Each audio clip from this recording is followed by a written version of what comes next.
In this video, I'm going to go over how you can get good results with deadlifts as well as some variations just from home while using resistance bands in my home gym setup.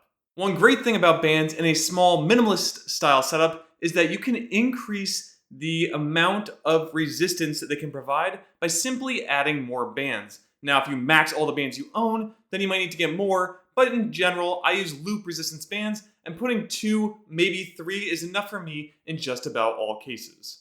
Also, resistance bands, including loop resistance bands, tend to be on the cheaper side. This makes it easy to go out and purchase another set versus spending hundreds and hundreds and hundreds of dollars trying to upgrade your home gym.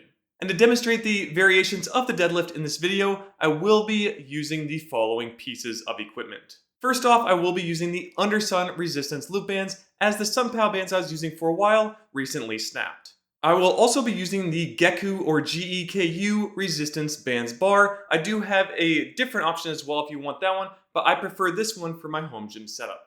And lastly, I will be using the step platform to get that additional 4-inch pre-stretch off of the ground. If you need something like wrist straps, I will have that as an optional item as well, but that is all the equipment I will be using to demonstrate these exercises. So to jump right in, here are the options for the deadlift. Of course, you have your regular deadlift. The one thing you're going to want to watch out here though is that you don't want to remove all the tension in the band. So only go as low as you can while there is still tension. This means you're not putting the bar like all the way to the floor. Make sure you have a little bit or some tension in the band at all times. The next up is the Romanian deadlift, and I like this variation because you are targeting more of the hamstring in this movement pattern. So you're going to still have a little bend in the knee, but you're going to keep the legs straighter throughout the entire range of motion to have the hamstrings work a bit more and really focus on shortening and lengthening the hamstrings to get up into standing position and hinging at the hips. The deadlift itself is more of a squat,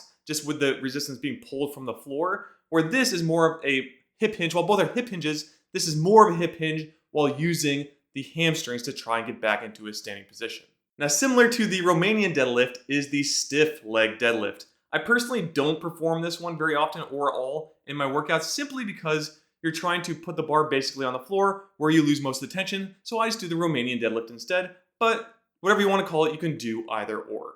So those are the main options and variations you can do with this movement pattern with resistance bands.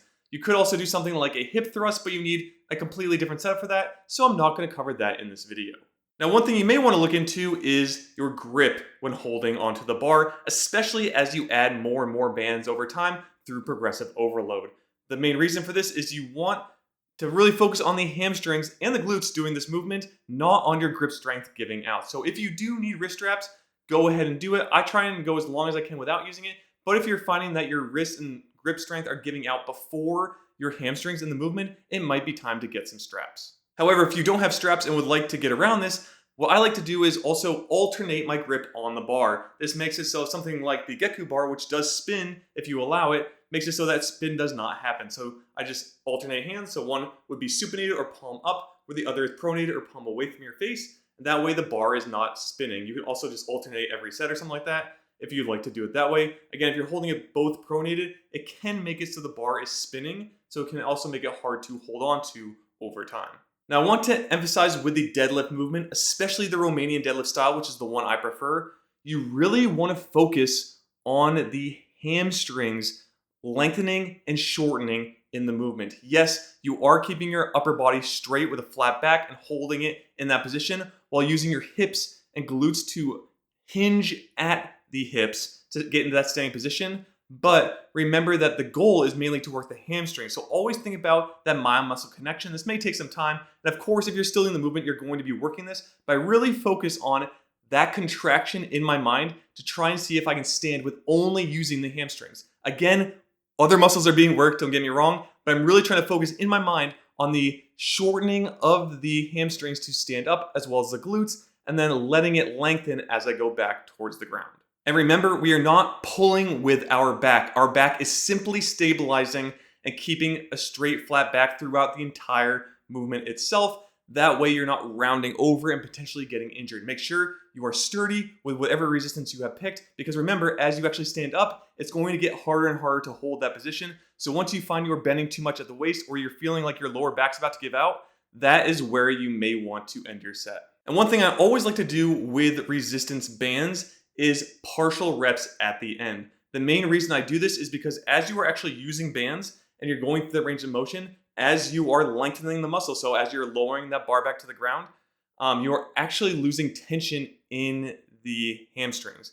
So because of that, you might be missing out on some gains as it's actually getting easier and easier for you as the band is not stretched. So as it starts getting hard when it's fully stretched, I like to do 2 additional partial reps at the end just to make sure I'm really stimulating and frying whatever the target muscle is, in this case the hamstrings and glutes, so that way I can barely move it all again. So really, I do as many full reps as I can, and once I can't get all the way, I will use that as 1 partial rep, and I'll try 1 more where I shouldn't even be able to get that far in the rep before ending out a set, just to make sure that I am taxing the muscle enough to get a stimulus for muscle growth while I am at rest. Now from there, each workout you do, you're trying to use progressive overload by either adding more bands, more reps, whatever it might be, in order to get that stimulus to keep occurring for additional muscle growth. You can't just keep doing the same resistance over and over and over again for the same amount of reps and sets. You need to make sure that you are adding on each time in order to try and get stronger. So you may reach a plateau at some point. Over time, you're going to try and work through that plateau by doing the same exercise. Changing up the exercise really doesn't matter. You really just want to focus on getting really good form and technique and then being able to move more resistance or pull, I guess, more resistance in this case over time by using those legs.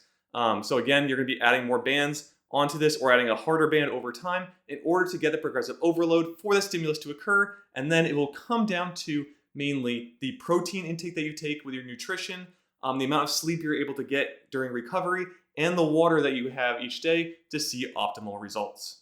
So that is the gist of how you can really improve with at least the deadlift and some variations from your home gym using just resistance bands in order to do so. Now I did put a video of 11 different exercises together that might be awkward to set up and do. So if you want to check that out, I will put that video on screen here if you'd like to learn how to do those as well in your home gym setup.